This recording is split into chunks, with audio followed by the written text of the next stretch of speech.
الصلاة والسلام على رسول الله وعلى آله وصحبه أجمعين. السلام عليكم ورحمة الله وبركاته. Alhamdulillah Rabbil Alameen. Today I actually had calculated how many classes how much we've been covering so far when it comes to this particular name of Allah.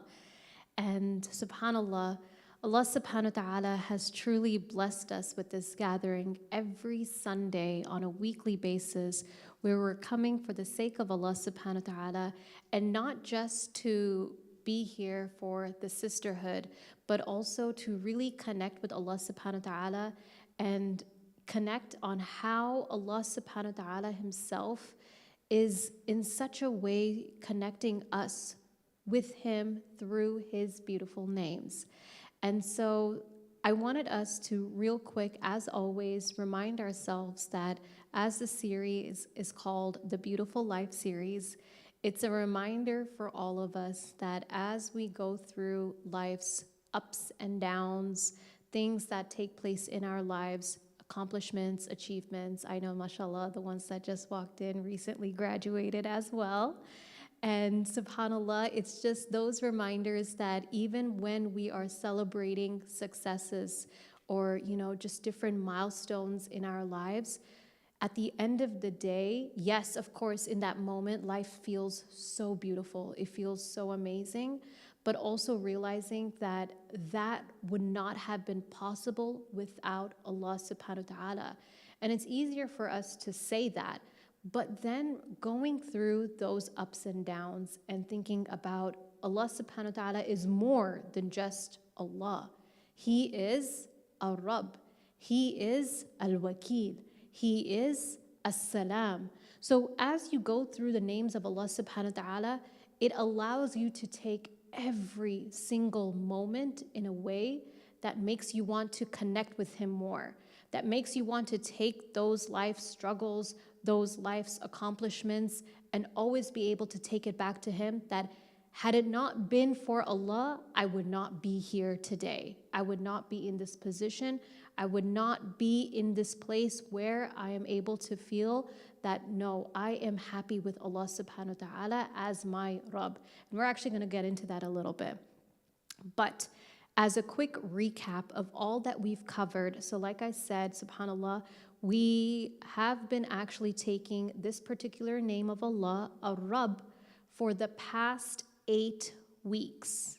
So essentially 8 sessions on one name of Allah. Today will be the 9th, and then next week will actually be our final name of session of this particular name, inshallah. But that being said, the fact that we've gone through 8 sessions on who Ar-Rabb is, I wanted us to go and do a quick recap of what we've covered so far. So we've gone into how Allah subhanahu wa ta'ala, first of all, understanding that Ar-Rabb is the one who nurtures us, right? Ar-Rabb is coming from tarbiyah, the one who is helping us grow. And how that nurturing, that tarbiyah takes place is not going to be in moments where things are going easy for us, but that growth, as just like anything in life, will always happen when we are put through it. But at the end of the day, we also realize that Allah subhanahu wa ta'ala does not just nurture us as Muslims. There's actually 2 types of nurturing. So we fall under a different category, but the first category where Allah subhanahu wa ta'ala is nurturing is the general population, the aam, right? And that's how Allah subhanahu wa ta'ala nurtures us over and over again, that he's not just only nurturing as Muslims, but we're talking non-Muslims as well. Then we went into how there's also a second type of nurturing, which is al-khas, special. And that's where we fall under that category. But as a reminder, when we talked about tarbiyah al-aam, and of course there's different, our lectures are on YouTube as well. So if you want to go back on that, and inshallah, we are going to get a Spotify playlist up and going as well. So you can always feel free to go back to those sessions, but we're going to do a quick recap that when we're talking about the general nurturing of Allah subhanahu wa ta'ala, we're talking about creation. How Allah subhanahu wa ta'ala helps us grow as an individual. And you can think of it physically, from the time that we're in our mother's womb till the time that we are in this phase in life. And then even when you go through other phases, right? Once you hit your 30s, it's going to be different. Once you hit your 40s, it's going to be different. And that is Allah subhanahu wa ta'ala helping you grow physically in a different manner, in ways that you would not be able to grow physically without the help of Allah. Because Allah subhanahu wa ta'ala, when we say that He is a Rabb, we're also talking about the action. The action, which is the fact that He is the owner. He is in charge. So just like, say, for example, in general, when we say that for anyone that's giving tarbiyah, right? Or say, and I always give this example of if you're gardening, right? And essentially you want to watch over those plants. Like if anyone's interested in gardening, you know that you have to watch over it very, very carefully. You have to make sure that you're watering it correctly. You have to keep an eye on the weather conditions. If it's too cold, you got to bring the plants inside. If it's too hot, you got to make sure that it's getting the proper nutrients. So what are you doing in that moment as you're helping that plant grow? You're obviously nurturing it, but you know you're taking ownership. You're watching over it because no one else is going to be held responsible except you. And so this same concept, this concept of nurturing and tarbiyah, we take that to Allah subhanahu wa ta'ala, which at the end of the day, Allah subhanahu wa ta'ala is taking ownership of us. He has full ownership of us. We don't own ourselves. And if we think about it, that happens in every moment in our lives, even to the point that when we're sleeping, we actually don't have any control over what happens. We don't have control over our bodies in that moment. We're just sleeping. So at the end of the day, it goes into how Allah subhanahu wa ta'ala, the nurturing is through that physical aspect of it. And then we went into how the various examples of humans and mosquitoes. And then we talked about mosquitoes because we were like, it's always important to reflect that tafakkur is the closest and the shortest way to get to know Allah in terms of reflection. Then we went into how Allah subhanahu wa ta'ala shows His kingship. So going back into that ownership that we talked about, right? So we're not going to go into too much detail on that. And then the third, which is the fact that Allah subhanahu wa ta'ala is the disposer of the affairs. So He doesn't just, when we say disposer, right, it means that He is the one that takes every single affair of ours, every single moment of ours, and then lays it all out for us. But we are unaware of that, but He has absolute knowledge, and that all goes for every single individual. Now, tarbiyah al-khas, which is where we're at right now, Allah's special nurturing. And like I said, this special nurturing, now I want you to always envision that when we talk about Allah's special nurturing, it means that Allah has selected us. Allah has chosen us. From the fact that we say La ilaha illallah, we are now under that umbrella of the chosen people, where Allah says that I have honored you for this special type of nurturing that no one else has. And what are those ways that we've talked about? We talked about previously how Allah subhanahu wa ta'ala nurtures us in a special manner through His decree, through the qadr of Allah subhanahu wa ta'ala. And we're also very much aware that the qadr of Allah will not always be in terms of things that are going good for us. They're the moments that are also very difficult, the moments that are painful for us, the moments where we feel like there is a void, there is a loss in itself. And that is where we realize that no, Allah subhanahu wa ta'ala is nurturing me. He is taking me through this step by step, stage by stage. And not just for me to only think that, oh, okay, I just have to deal with it. No, there is a great reward behind it. And so we've previously covered as well that when we use the hardships to reach Allah subhanahu wa ta'ala, what does that mean? It means to submit. Submit and accept that this is happening in my life, but I'm not just going to sit there and be like, well, too bad. What can I do? Poor me. No, we're not here to go ahead and feel bad about ourselves, but this is where we then take action. That when we're submitting ourselves to Allah, we are also saying that, oh Allah, I don't understand why I'm having to deal with this. I don't know why I'm facing this right now in my life, but I know with full conviction, I submit myself to you. I know and trust that you will take me through this. You will guide me through this. I don't see the bigger picture, but I know with full understanding, you know better than I do.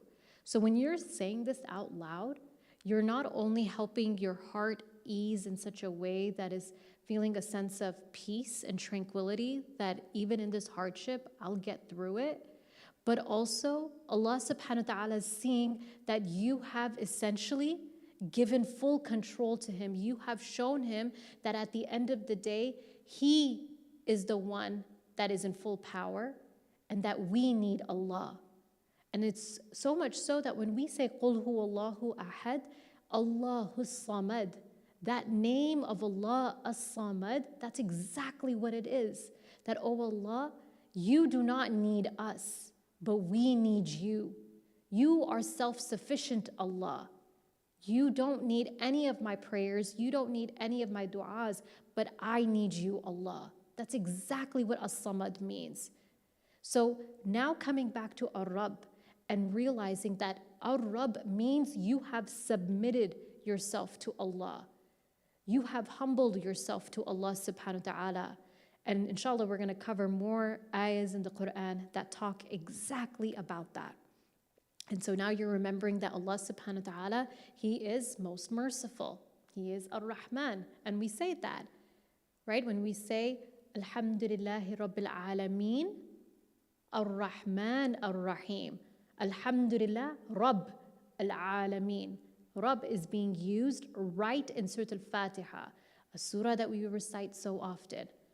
And then the third, when the hardship takes place, of that sabr, of that patience. Patience does not mean suffer in silence. Patience does not mean that you just have to be like, well, I'm just going to have to get through this and I don't have an option.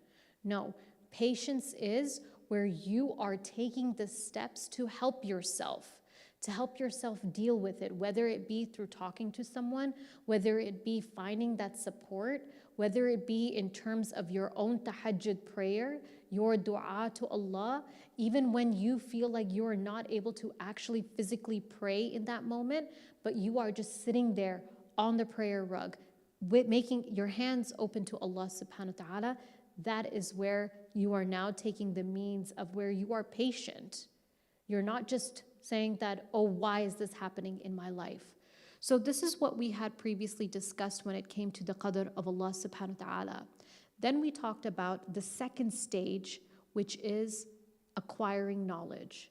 When you're in that group, when you're surrounding yourselves. And this is a reminder that acquiring knowledge means that Allah subhanahu wa ta'ala is wanting to help you grow in His special way, that He brings opportunities for you to seek that knowledge. You wouldn't just be here if you felt like it. Like you would want to be here to actually learn and benefit from it. So this is where acquiring knowledge comes in. And we talked about a beautiful dua, because now I want us to look at each ayah. Well, I mean, honestly, if we went through each ayah in the Quran that mentions Ar-Rabb, we would be here for a very, very long time. But this particular dua that we make to Allah, رَبَّنَا لَا تُزِغْ قُلُوبَنَا بَعْدَ إِذْ هَدَيْتَنَا وَهَبْ لَنَا مِن لَدُنْكَ رَحْمَةً إِنَّكَ أَنْتَ الْوَهَّابُ. The translation obviously says, our Lord, رَبَّنَا. But now that we've covered the definition of Rabb and the tarbiyah and the nurturing aspect of it, the fact that He wants us to grow, the fact that He wants to reform us, this dua, we're now going to look at it differently. Because now we're saying that in the moments of growth, do not let my heart fall off track, because I will very much slip.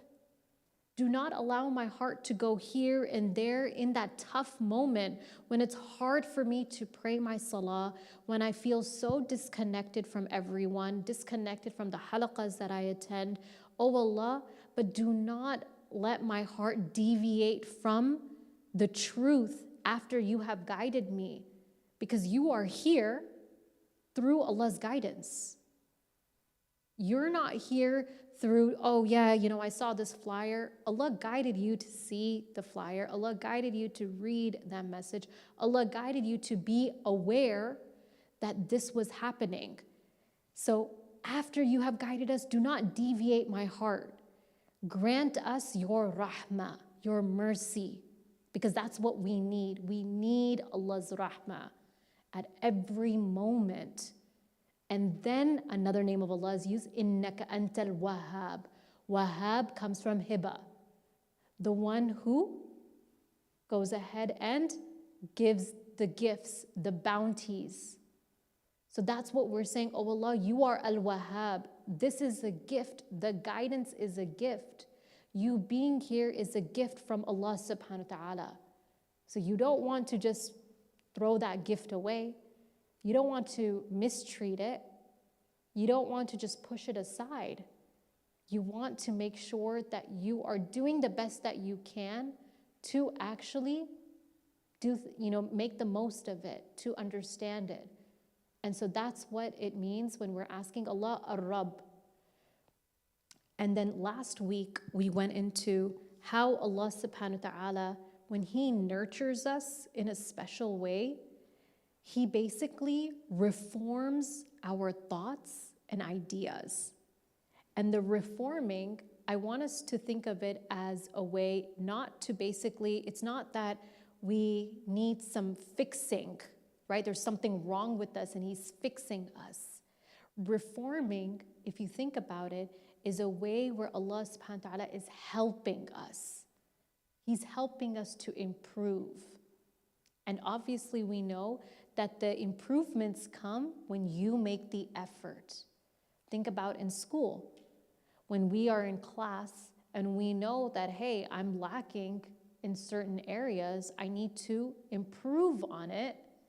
You have to make more of an effort. You have to work harder in order to bring your GPA up. You have to make sure that you're attending all your classes, your lectures. That's the only way that improvement's going to come. Whereas if you're like, oh, I need to just fix it, then you're only going to be focused on this is what I need to do and end of story. It's more of like a goal, but you're not helping yourself actually improve. So there's a difference. It's a slight difference between fixing and improving. But when we're talking about reforming, we're looking at it in terms of improvement. That Allah subhanahu wa ta'ala wants us to improve. And improve, why?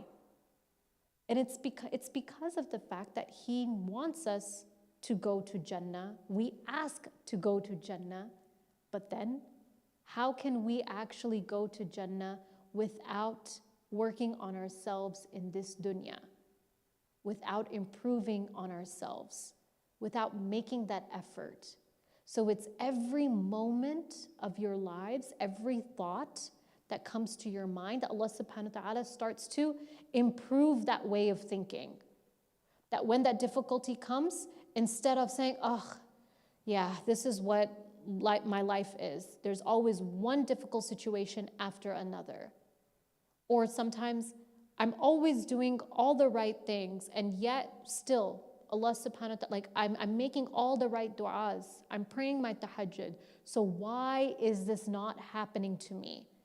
A lot of the times this is what our thought process is that we make the dua and we also want that dua to be accepted soon. It doesn't have to be immediately, but it needs to happen within the next few months. Not realizing that no, Allah subhanahu wa ta'ala has a greater plan for us. And this is what we talked about last week.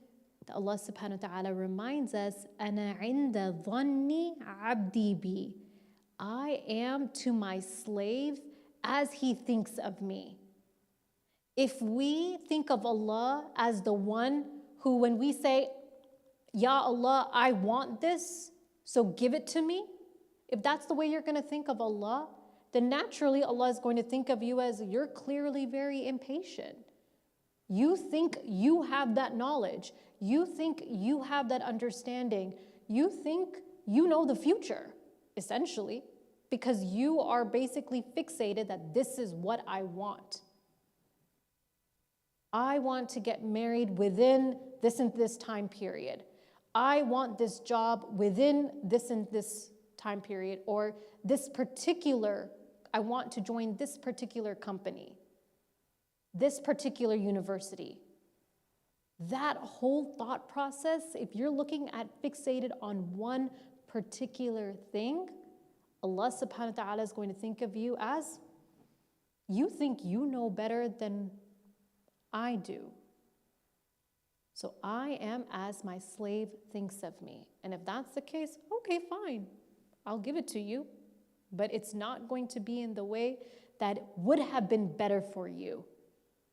So this is where we realize that no, Allah, when He's nurturing us in that moment of where we need to be patient, there is a reason behind it.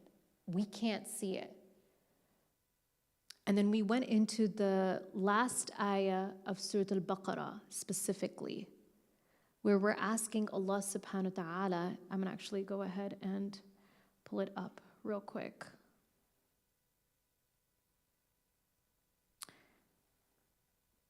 Last ayah.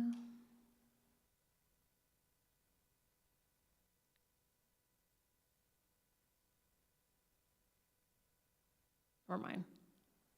I'm trying to actually go to it. You can tell this is not my laptop. Forget it. Open it up on your phones. Surah Al-Baqarah, ayah number 286, the last ayah, where Allah subhanahu wa ta'ala, I'm going to open up on my iPad instead. This is when you can tell that I am not a Mac girl.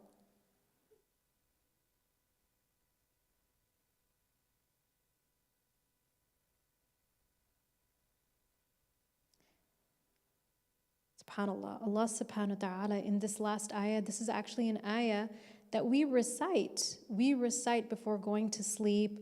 We recite when we are protecting ourselves. Where first Allah subhanahu wa ta'ala says, لا يكلف الله نفسا إلا وسعها. Allah subhanahu wa ta'ala does not burden any soul more than what it can handle. So that nurturing that we're talking about comes under this particular phrase, because right after that, Allah subhanahu wa ta'ala, after laha ma kasabat wa alayha maktasabat, and then Allah subhanahu wa ta'ala goes in to say, Rabbana.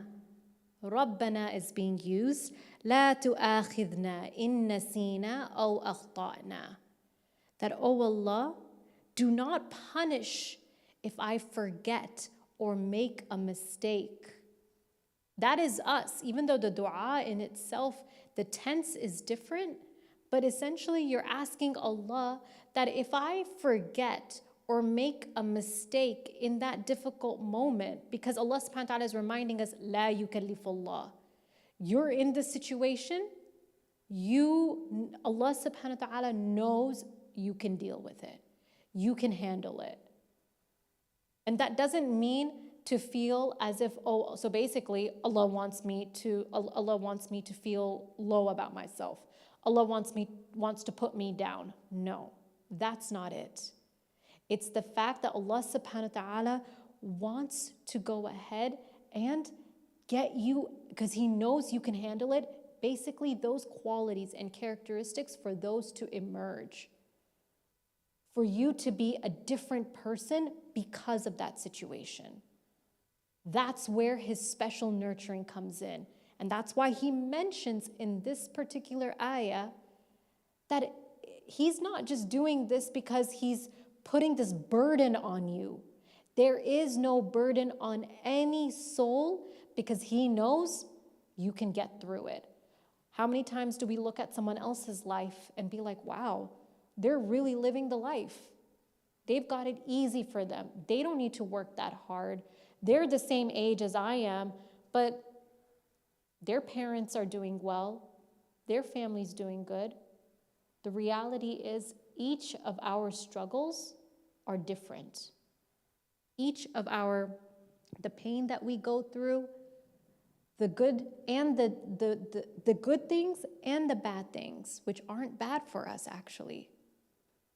That is where Allah subhanahu wa ta'ala is saying, you can handle it. I can do it. And even just that concept, right? Like when you tell yourself, I can get through this. I will get through this with the help of Allah. That saying in itself is what will actually get you through it. And so that takes us to your life will be according to your attitude and your thoughts. So how you perceive life to be. If you go ahead and look back at the past and be like, why did this happen?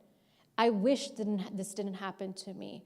This heartbreak, this pain, where my friends are no longer the same people anymore, or the people that I was surrounding myself with genuinely hurt me. Why did that happen?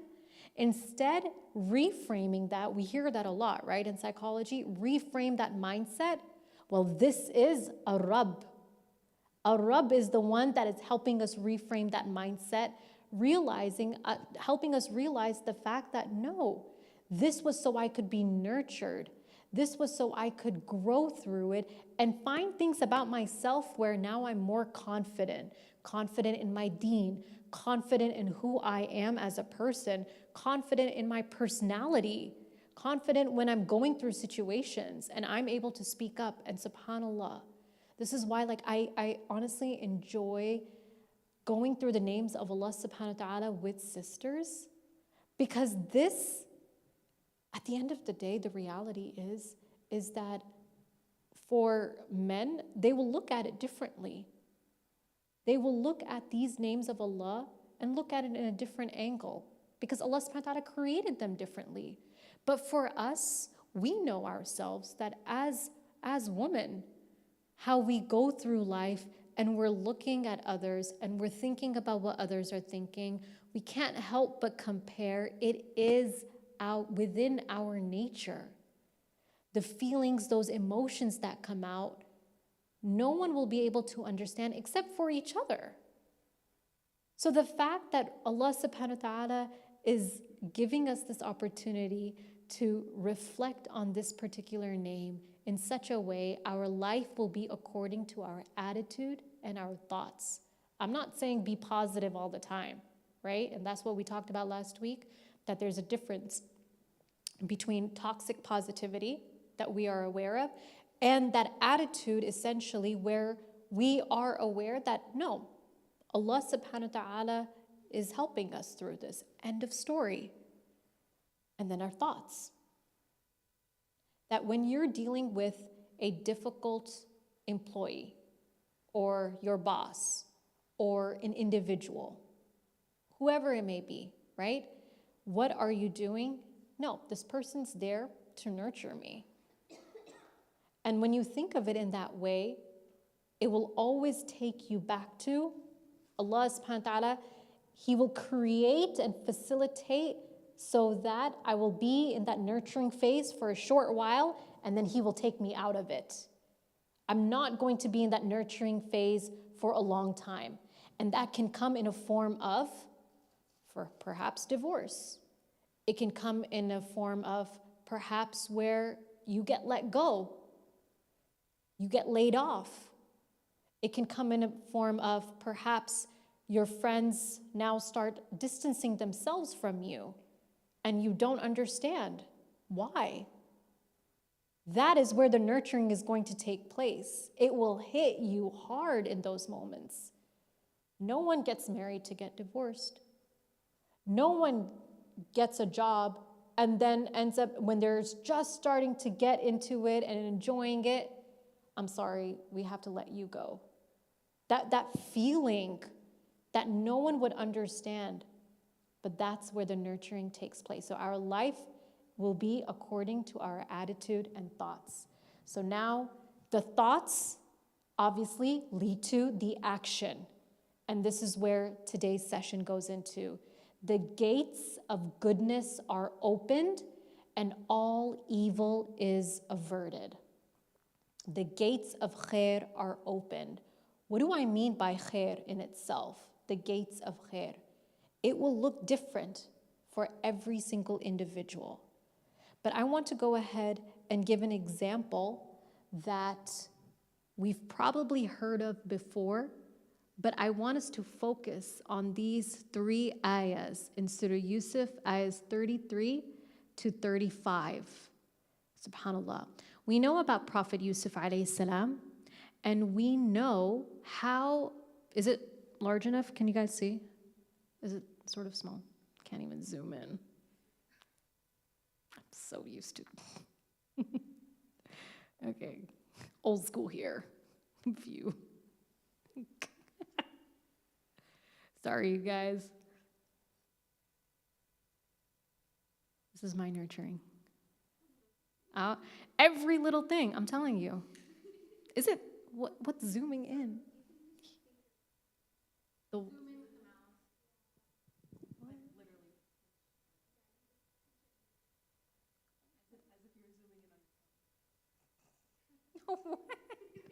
Forget it. It's fine. Okay. The English, you can read the English. Okay. Prophet Yusuf alayhi salam, subhanallah, ayah number 33. This particular portion is after first the queen that we know, Zulaykha, right? She tried to seduce Prophet Yusuf alayhi salam. First, she tried to physically approach him, and he rejected her. But that wasn't the end of it. Then there were women all around town that were making fun of her, essentially, like she fell for a servant boy. What's so special about him? It's honest, Prophet Yusuf alayhi salam's, the whole entire surah in itself is one of my favorite surahs as well, because it really takes you to how Allah subhanahu wa ta'ala nurtured Prophet Yusuf alayhi salam from his brothers, and now in this situation, that as a young adult, being put in a position where someone is approaching you and showing that they're physically interested in you. And for him as a man, he shut it down. He said no, but it didn't stop there. Allah tested him continuously. What was the next thing? So those women around town, first they were making fun of Zulaykha, and was like, wow, she felt like she's so crazy in love that she fell for a servant man. Like, that's how out of it she is.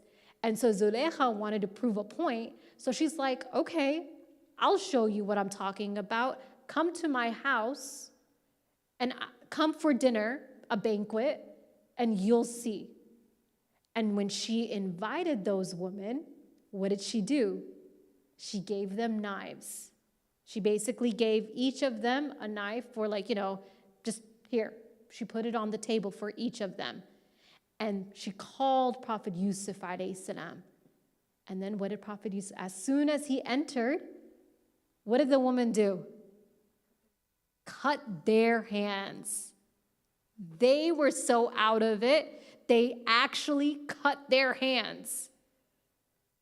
And they were basically ready to throw themselves at Prophet Yusuf alayhi salam. So not just one woman, not just two, you've got a whole group of women ready to be physically intimate with you. And it's not just, oh, well, he's a man. Even think about us as women. And how we also, Allah subhanahu wa ta'ala has given us desires too. Not just only physical, we go into emotional desires as well. We will always have that emotional attachment. So now here, ayah number 33. So right before that, ayah number 32, Zulaykha goes and say, this is the one you blamed me for. I tried to seduce him, and he wanted to remain chaste. But if he does not do what I command now, he will be put into prison and degraded. So this is what Zulaykha had said, that if he continues to be chaste, I will humiliate him and put him in prison. So prison in her eyes was humiliation. So what does Prophet Yusuf alayhi salam say? Yes, it says Yusuf alayhi salam said, my Lord. But look at the Arabic over here. Qala rabbi sijnu. Rabb is being used. Qala rabbi sijnu ahabbu ilayya mimma yad'unani ilay. My Rabb, the one who is giving me tarbiyah, the one who is not leaving me, the one that is helping me grow, the one that is reforming me, the one that is helping me improve. I would rather be in jail than do what they invite me to do. I would prefer to be in jail than listen to what these women are saying and what they're calling me to do. And then he goes on to say, وَإِلَّا تَصْرِفْ عَنِّي كَيْدَهُنَّ أَصْبُ إِلَيْهِنَّ وَأَكُمْ مِمَّا جَاهِلِينَ. My Lord, I would prefer prison to what these women are calling me to do.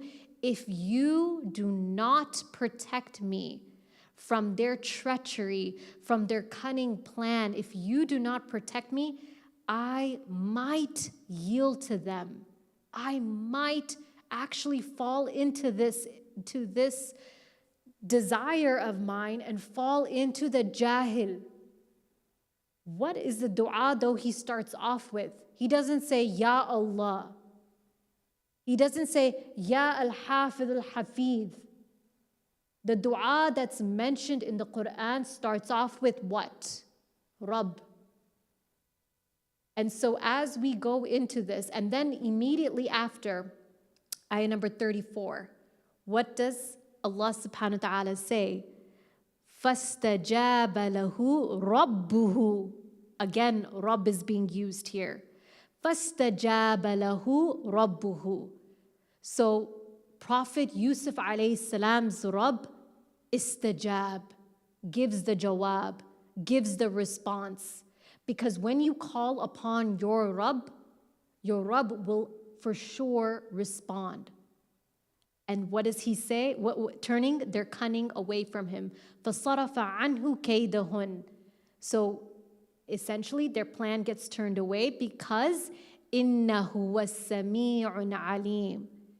So with Rabb, always remember that when I say Ya Rabb, I'm attaching it to the response of As-Sami' and Al-Alim, two other names of Allah. That Allah subhanahu wa ta'ala is As-Sami', He hears, and He is Al-Alim, the one that knows, the one that is aware. Because that's exactly what Rabb, when you are giving, again, just like bring back that example, the analogy of the plant that we talked about, that you have to be aware of the surrounding conditions in order to help that plant thrive, in order for that plant to grow. If you're unaware, if you're ignorant, you're jahil, that plant's gonna die. Allah subhanahu wa ta'ala is not jahil. Allah subhanahu wa ta'ala is not ignorant. He is al-alim, and He hears. He heard the plea of Prophet Yusuf alayhi salam. And so then what happened? And so it occurred to those in charge, those that were in charge of the kingdom, essentially the king, despite seeing all the evidence, despite seeing all the proof, there were multiple evidences that actually proved Prophet Yusuf alayhi salam's innocence. But despite all that, he was imprisoned for a while. I want us to reflect on that, because prison, as what Zulaykha said, prison was known to be something of disgrace. But Prophet Yusuf alayhi salam was thrown into that prison.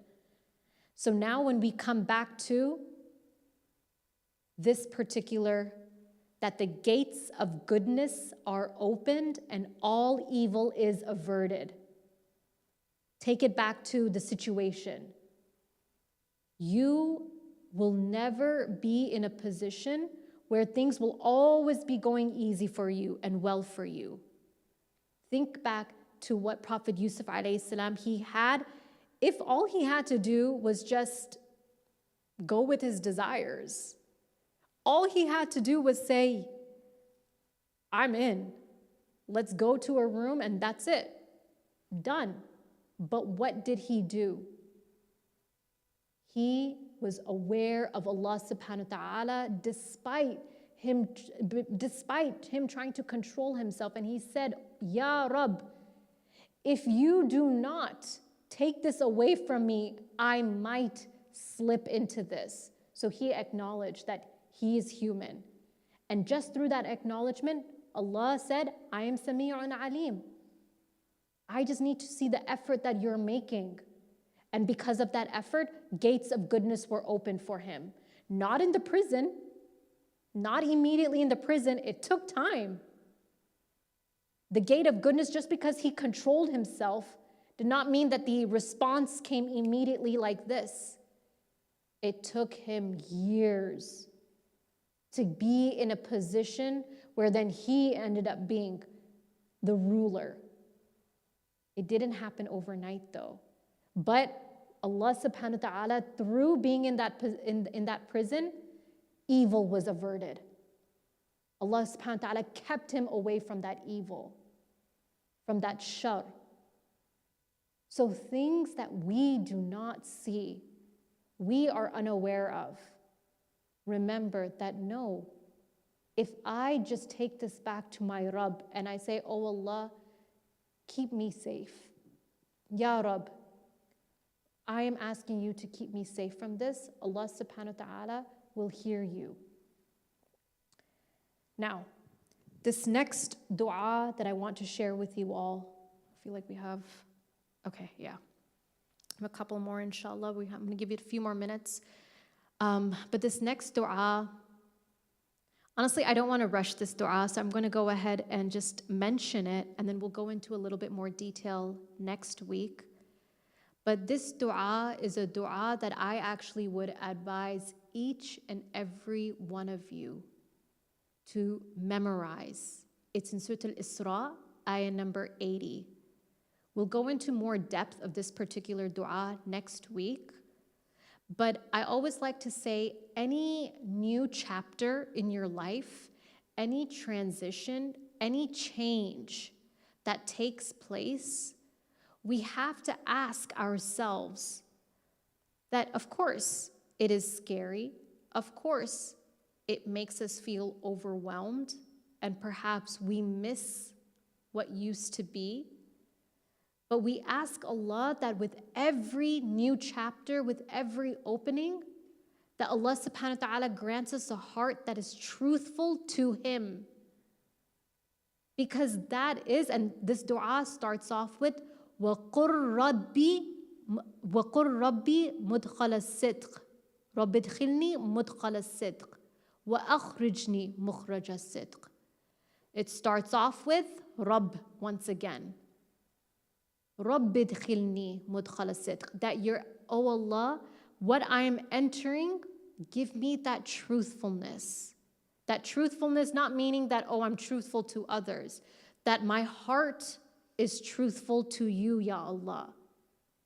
That as I'm going through this phase, and it might be easy, it might be hard, there will hardships that will come along in this way, right? Think about it when you enter a new job. You might start off really well, but then somewhere in the middle, someone comes in and then just like really frustrates you. You might get into any sort of friendship that it starts off really well, but then you're starting to doubt yourself and you're like, I don't think this is actually healthy for me anymore. So are you turning to Allah in those moments, or you're relying on yourself? We are going to go into further detail, inshallah, next week on this particular dua, but I wanted for you all to just make a note of this particular dua that's mentioned in the Quran and the fact that Rabb is being used here. But the last point that I want to mention, inshallah, which is a dua that we actually mention in the morning and evening adhkar. And we say this because, subhanallah, it's actually really beautiful. Raditu billahi rabba wa bil islami deena wa bi Muhammadin sallallahu alayhi wasallam nabiyya.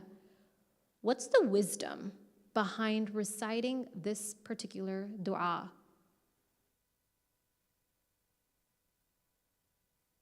The wisdom behind it in itself, if you really reflect on it, is the fact that you are saying, Raditu, oh Allah, I am pleased that you are my Rabb, that you are the one that's taking me through the situation. Remember, what did we say? That the gates of goodness are opened and all evil is averted. And so the wisdom behind why we recite this in the morning and evening dua is because I'm saying that, oh Allah, I am pleased that anything that happens during the day and anything that happens in the evening or night, even if it is painful or hurtful, but because I have recited this dua, I know that you are actually keeping me away from some sort of shar. I don't see it. So any disagreement that you have with someone, that doesn't mean now that you get angry, that you start arguing with someone, but I'm just talking about just a natural, conflict that takes place. Allowing yourself to see the wisdom behind that particular disagreement. Being self-aware in that moment, subhanAllah. And so that's why you're saying, oh Allah, I am pleased that you are my Rabb. I am pleased with what will happen to me during the day. I'm content with it. I am satisfied that what's happening will be good for me, even though I don't see it. And it can be as something as, say, for example, you wanted to, say you are heading somewhere, except something takes place that you actually end up not going, and you're very, very upset about it. There's khair in that. Can't see it, have no idea what it is, but there's khair in it. So the fact that we make this dua, وَبِالْإِسْلَامِ دِينًا وَبِمُحَمَّدٍ صَلَّى اللَّهُ عَلَيْهِ وَسَلَّمْ نَبِيًّا, you're saying, oh Allah, I am content with you as my Rabb and everything that follows it. And so that ends us off with why we say, Alhamdulillahi Rabb al-Alameen. The fact that Allah subhanahu wa ta'ala is nurturing us in a special way, and why we say, Alhamdulillah, Ya Allah, you are the one nurturing me, not anyone else. And you're not just only nurturing me, you're nurturing al-Alameen, the entire world. So the wisdom behind that is for something for us to take, inshallah, and look at every ayah that you see now, subhanallah.